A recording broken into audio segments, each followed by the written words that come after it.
It's mailbag time. We're going to talk about expectations for the 2022 season. We'll get into my favorite position. Some people had a question about that. We'll get into the women's NIT game. All of this and more on today's Locked On Boston College. You are Locked On Boston College, your daily podcast on the Boston College Eagles, part of the Locked On Podcast Network, your team every day.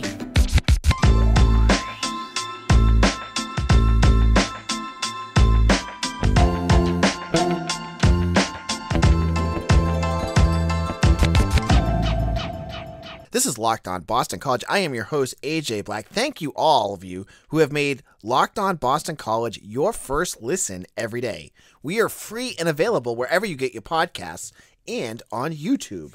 So this is our probably our third mailbag segment we've done. Every Friday from now on out, we're going to be doing mailbag. So if you're listening to this and you're like, hey, I had a question, I didn't know about this. Hit me up on Twitter at AJBlack_BC. You can DM me questions. You can at me at questions. That doesn't matter. If you're shy, you can just send them in my direct messages. You can hit me up on email at bostoncollegesi@gmail.com. If you're on our Discord channel for our premium users, wherever you want to get me questions, that's fine. You can get them to me all week long. I kind of tag them and keep them going for the week.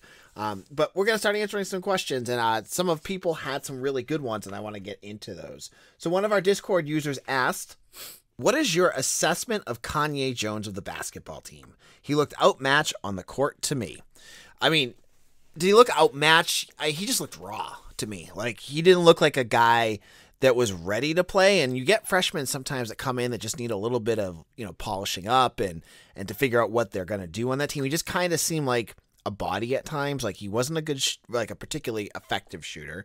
He wasn't a very effective defender. He got into foul trouble, which is all stuff that, under the radar, diamond in the rough freshmen do. And that's exactly what it was. Remember, Kanye Jones came to Boston College as a very late recruit in this class. So I didn't expect a whole lot out of him. And Boston College had zero bench, or a very, very short bench. So they needed to get him out there and give him minutes.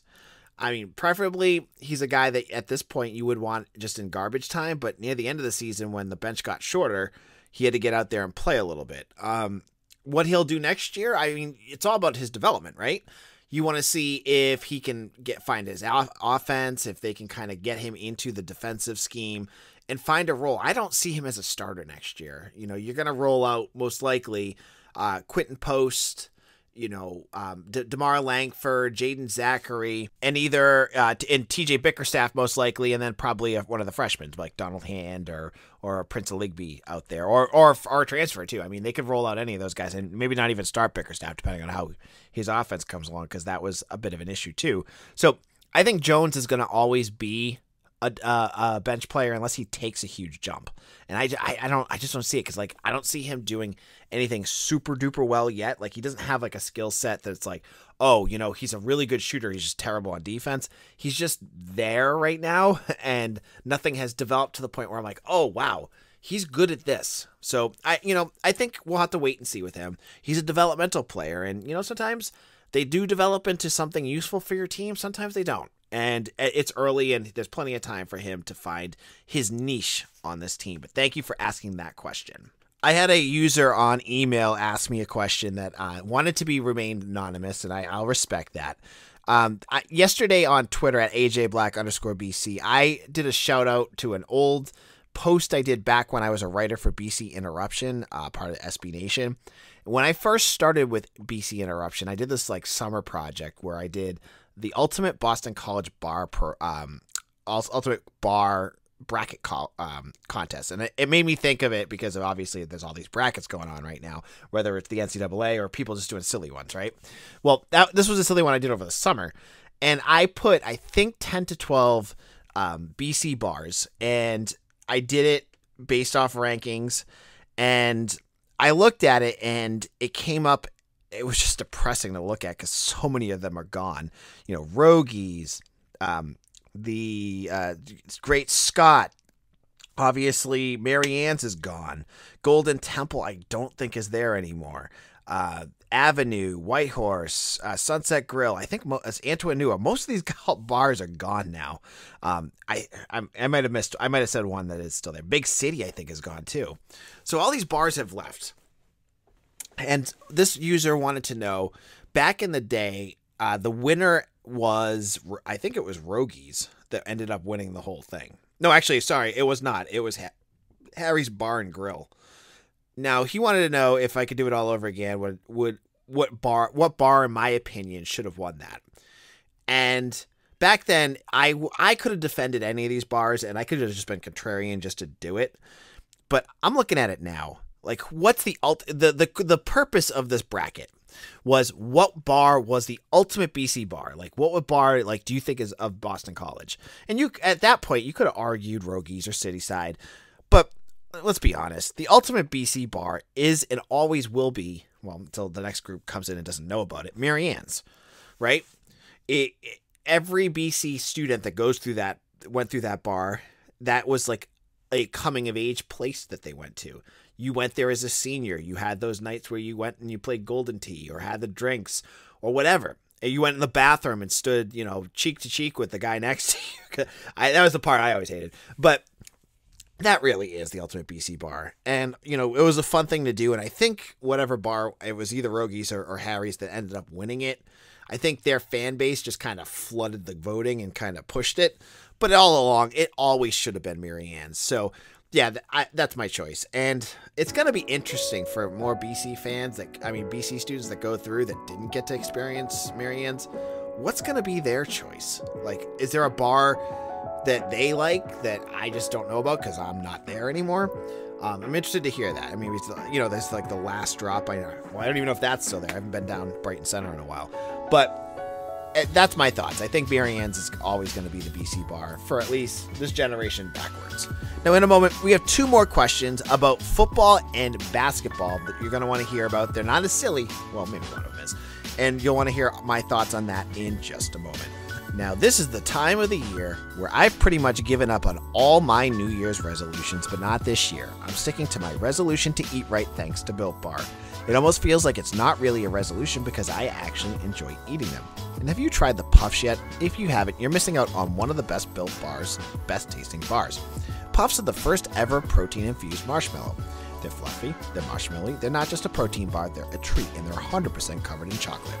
They have some delicious flavors, including churro, coconut, marshmallow, banana cream pie. They are so good, and they're 100% covered in chocolate, and they are better than anything you can find on the shelves. Anything. I'm telling you right now. I have one every day at 2:30, and it gives me the energy I need to do my work, to work with my family, to cook dinner. It's the best. It's 130 calories, 4 grams of sugar, 4 net carbs, and 17 grams of protein. Now, compare that to any candy bar, and you're looking good. Now, head over to Built.com and use promo code LOCK15, and you'll get 15% off your order. Again, use promo code LOCK15 for 15% off at Built.com. This is Locked On Boston College, AJ Black here. Now, I was going to just give you a quick heads up. This weekend is a huge weekend in Boston College football recruiting. I've put up a bunch of stuff up on bcbulletin.com.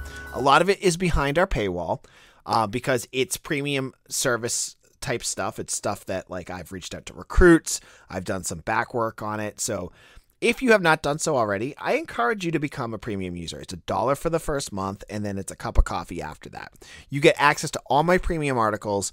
You get access to our premium boards on Maroon and Gold forums and our private Discord channel. If you do sign up and you want to get the Discord channel, hit me a DM. Just say, hey, AJ, I signed up. Can I get the Discord link? And I'll send you right away. Discord is great. We have about 50 to 60 users on there that use it pretty actively. And I put up all sorts of little tidbits that aren't like big enough for a news article. Like, hey, I saw this, blah, blah, blah, blah, blah.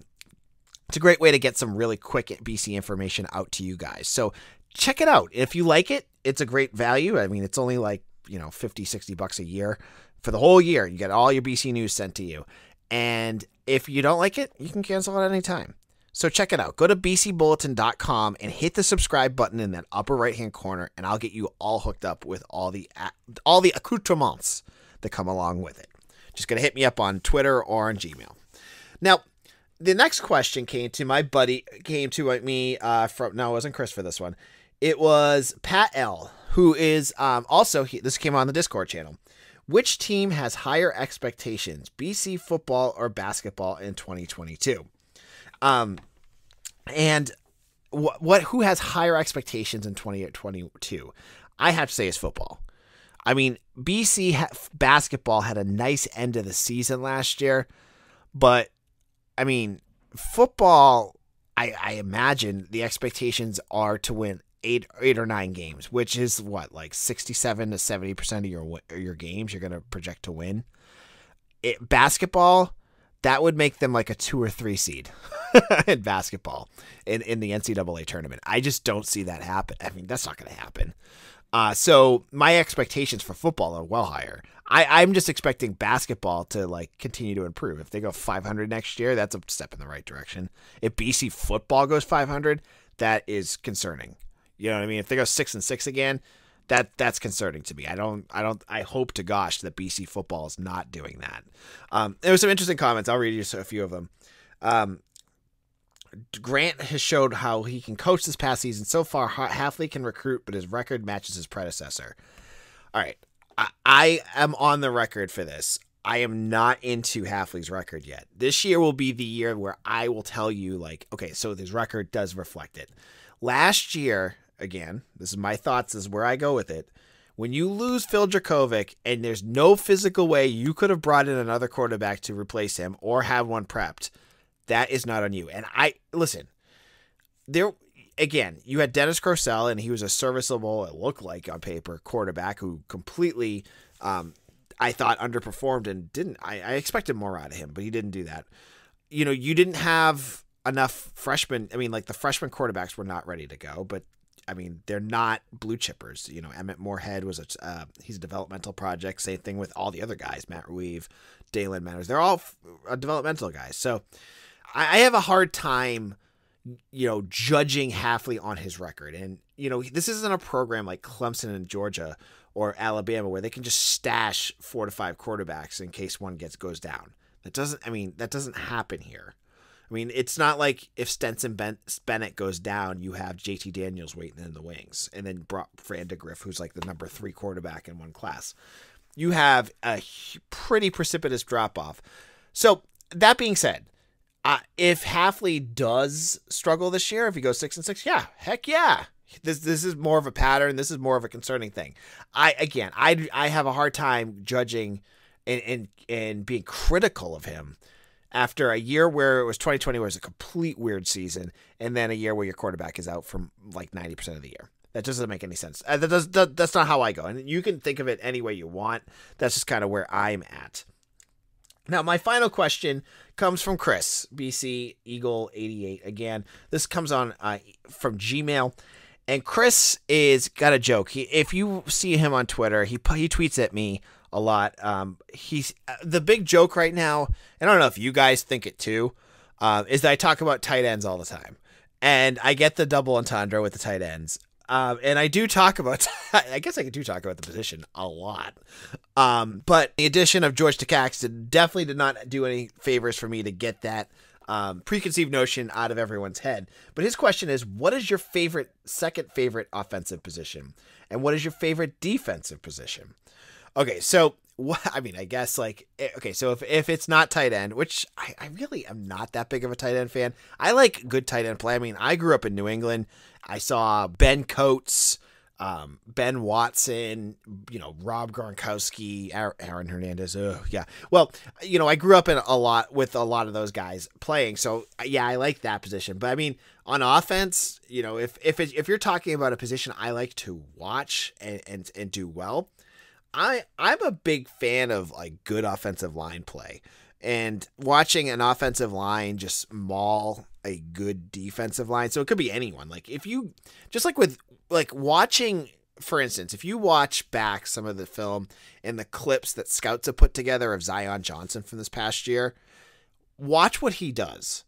It is incredible. And you get to, and when you're watching a game, you don't see it as much because it goes so fast and there's so much going on and your eyes are drawn away from the offensive line. But when you go and watch the highlight clips and you see, the 12-on-12 or 11-on-11 cams put on him, you see how athletic and how freakishly good he is. And that's fun to watch. And watching that at any level is really cool.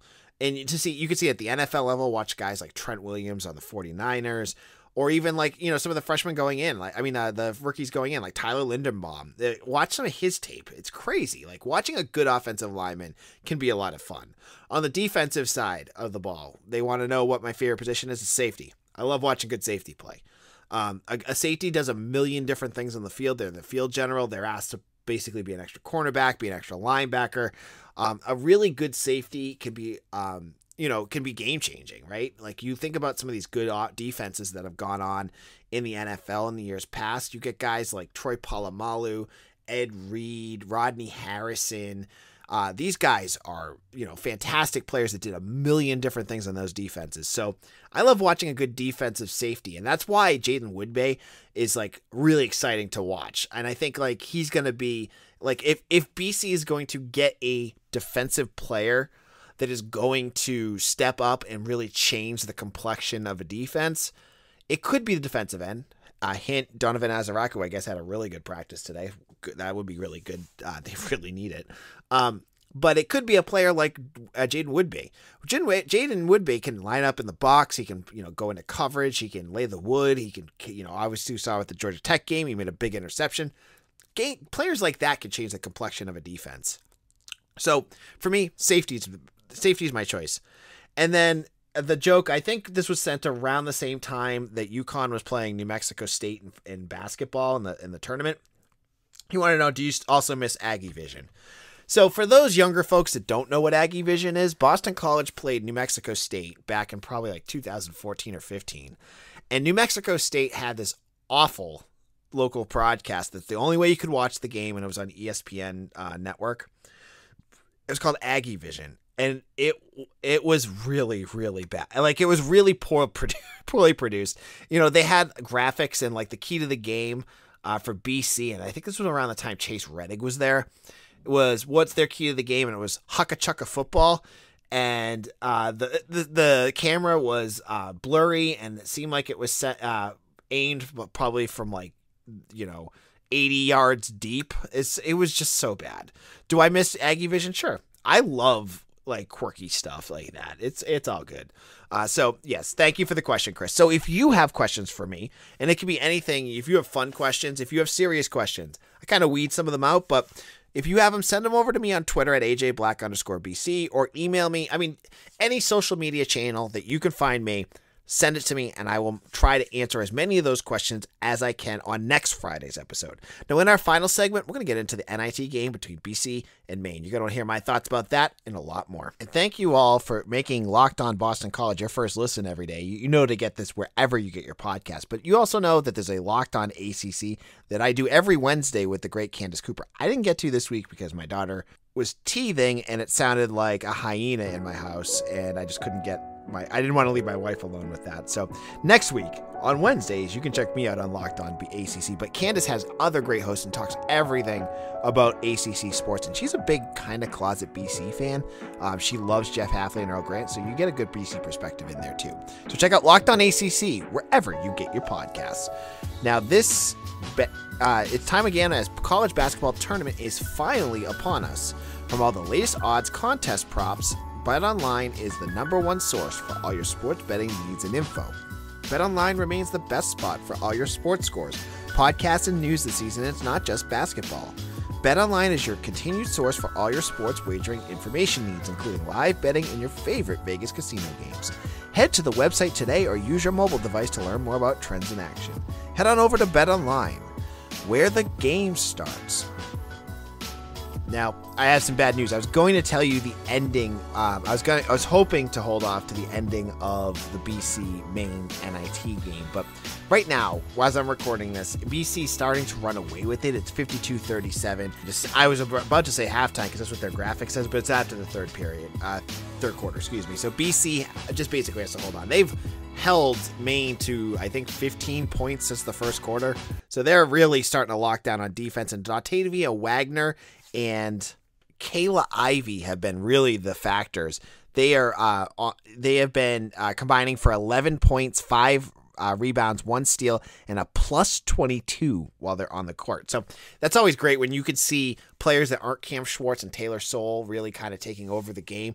That again, I've said this all along with this women's team, that they have some really good balance on there. Of course, you got Maria Gekdeng, who's a great defender, but when you got a couple of these other younger players starting to pop up and to do some things, you can see where the team's going next year as well. Now, if BC holds on to this game and wins, they will play the winner of URI and Quinnipiac. Now, that game will be played tomorrow at 6 p.m. at the Ryan Center in Rhode Island. So that's a good game. I mean, Rhode Island is basically the number 2 team in that in the NIT. They don't really do a great job with seeding. In terms of RPI, they were right behind Boston College. So that would be a really great game. But BC's got to obviously hold on. Maine's got a really tall task of coming back in this one. Now, in terms of other news, I've talked about it on Monday that Matt Ryan might be on the trade block. And there's more buzz going on right now, and I don't know if it's true or not. So it's not coming from the main guys that you get news from, like, whether it is the Bruce Feldmans or the Adam Schefters, those types of level reporters. It's coming from like some local guys, but it sounds like Deshaun Watson might be going to Atlanta. If that happens, Matt Ryan's going somewhere else. But I've also heard that that's been disproved, so I'm not going to go with that yet. But obviously, if Atlanta's really pushing for Watson, that would mean they're going to have to move Matt Ryan. And as we talked with Mitch Wolf, if he ends up there, the Indianapolis Colts continue to sound like the place to go. And the AFC is turning into a massive, massive juggernaut of like some really good players joining this conference. Just in the last day, I saw Von Miller join the Buffalo Bills. You had Russell Wilson join the Denver Broncos. You had AC Jackson join the Chargers. I mean, I could go on. I mean, Javonte Adams just got traded to the Raiders. So there's a lot of real talent in the AFC. And if you had Matt Ryan, as a Patriots fan, I'm going, oh my gosh, next year is going to be brutal. And I'm sure some of you who don't care with Patriots like going, nice. But it's just interesting to see all this movement going around and seeing that Matt Ryan might be one of those pieces that falls or changes location if a certain domino falls, and we'll wait to see what happens with Deshaun Watson. And our final news goes to basketball, and this is not to like stir anything up. Just thought it was really cool that Ed Cooley and Providence won on Thursday in the opening round of the NCAA tournament, dropping South Dakota State, who, again, I had that as a upset pick. I was hoping South Dakota State would win that one, but they didn't. But Ed Cooley, obviously a former Boston College, assistant coach under Al Skinner, shouted out Al Skinner at the end of the game, which in a really kind of cool moment. I'm not going to get into Ed Cooley should have been hired by Boston College, because that is not for here or there. And living in the past and just bemoaning all this crap doesn't do anything. So just a cool moment. And again, he's a coach. I know he's happy at Providence, but I'm stunned no bigger team that has a bigger budget, like a team like Louisville that had that big, coaching opportunity, didn't go for a guy like Ed Cooley. Cooley has, put together a real program at Providence, and this year has obviously been like the special year, especially given that they had no expectations going into this season. That they've gone this far. They're going to go to the second round of the tournament. They played really well. I'm just surprised no bigger team wants to pay him more and try to lure him away. He's a very good coach. And, obviously it stunk that he never ended at BC, but congratulations to Ed Cooley. On Monday's show, we're going to have Mitch Wolf back on. We're going to start getting more into NFL draft talk with him, maybe some more Matt Ryan news. It's going to be Mondays with Mitch, our usual segment that we always have now, and you'll want to check that out. Make sure to follow us on YouTube. Go to youtube.com and type in Locked On Boston College. When you find that, hit that subscribe button. If you haven't done it already, do it. It'll take you 2 minutes. It doesn't bother you. It helps their crazy little algorithm help other people find us faster, and that would be a huge help for like, if you don't want to get like a premium subscription and you want to help, that's like the easiest thing you could do. So go to YouTube and hit subscribe. Thank you all for listening, and we'll see you all again on Monday. Take care, everyone.